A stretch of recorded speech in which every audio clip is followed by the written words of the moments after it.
Hey everyone, this is Jack. Today I'm going to be teaching you how to play the game of Shogi, otherwise known as Japanese chess. I have the board right behind me here. It is a 9x9 board, and pieces go in the squares. So let's go over the rules. Here we have the pawn. The pawn only goes forward, one square at a time, like this. Very simple to understand. And that's all for the rest of the 9 pawns. And now we have the bishop. This is the bishop. It can go diagonally as far as it wants. Forwards, backwards, left, right, anywhere. So for example, I could take here. And I'll get to this part in a minute. So you can take that. Now, the other one is called the rook. The rook, very simple, horizontally, vertically, indefinitely forwards. Just like a normal rook in any other game. And now we have some unique pieces. This here is called the lance at the end of the board. The lance acts sort of like a rook, but it can only go vertically, so it can only go forwards, and it cannot go back. So for example, if I have moved up both lances, you can see that there's no green dots, there's no moves for me to go back. And so it can only move forward. Now we have the horse, or the knight.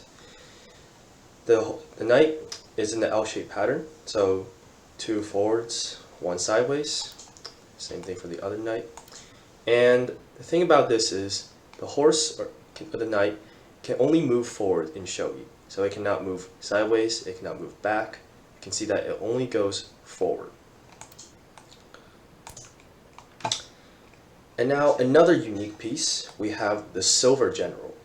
The silver general has a quite unique moveset.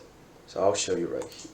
Let's see if I can demonstrate this correctly.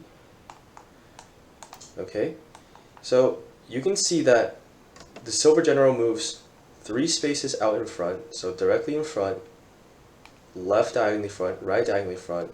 It can also move left diagonally back and right diagonally back. So now we have the gold general. The gold general also has quite a unique moveset.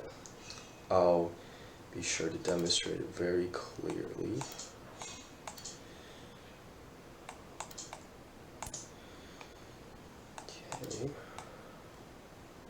Okay.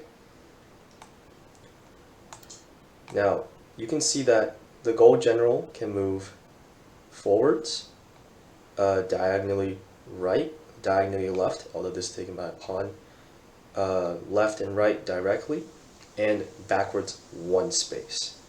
So I know that the silver general and the gold general are kind of tricky pieces, but what you have to do is just play and get used to it. And now we have the king, the generals. The general, like a king in Western chess, it moves 1 space in all directions, so forwards, left, right, back, diagonally forward, right, left, and back. So that's all. And in this game, there will be called sente and gote, which means who goes first and who goes second. The one who goes first will have a dot on their general, as you can see here. This is the side that always goes first, and the one that goes behind gote does not have a dot. Now, unlike chess, in a stalemate position that the king cannot move, in shogi it is counted as checkmate. So, in a sense, if I were to be not checkmated, if I were forced into a position where I cannot move my own king anywhere, and I can't use other pieces to block the check or take the piece that is checking me, I lost. There's no stalemate in shogi. And perpetual checking results in the loss of the perpetual checker. So if I keep repeating checks, repeating moves of the same position, then I will lose, and vice versa. There's also a thing called promotion in shogi. So I'll show you guys. All the pieces can promote except the gold general and the king. So I'll show you. So when you reach the 3rd rank, where the other side starts from. So where a good way to remember this is where the other side's pawns are. You can see that you can choose to remain as you are or promote.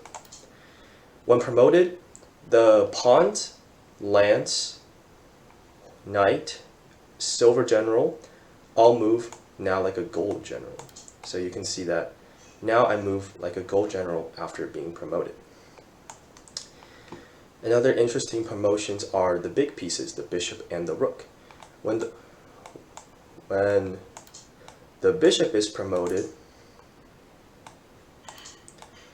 you can choose to keep on going diagonally forever, but also have the chance to move a space in directly horizontally and vertically. So you can see that I can take both these pawns when I couldn't have with just the normal bishop. And now for the rook.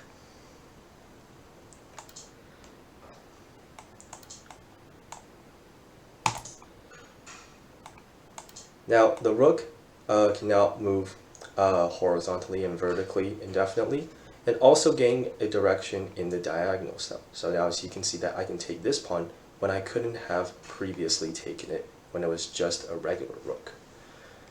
And automatic promotion is when you reach the end rank. So if I had not promoted this pawn, but I kept pushing and, for example, taken the silver general, it would automatically be to its promoted state. Another important rule is called dropping a piece.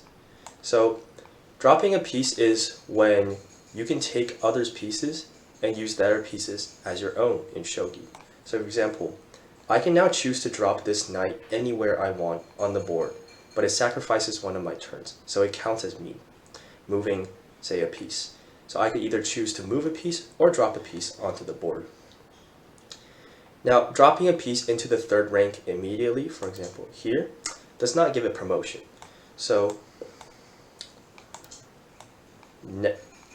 for example, the horse wasn't promoted once it got dropped into the third rank, but now after I move it, now it can be promoted. And another important rule is that you cannot drop a pawn into a column where there is already an unpromoted pawn in. So you can see that I cannot drop it in this column, but I can drop it in here because this pawn has been promoted. So I can drop it like this. Also, you can't checkmate with a dropped pawn.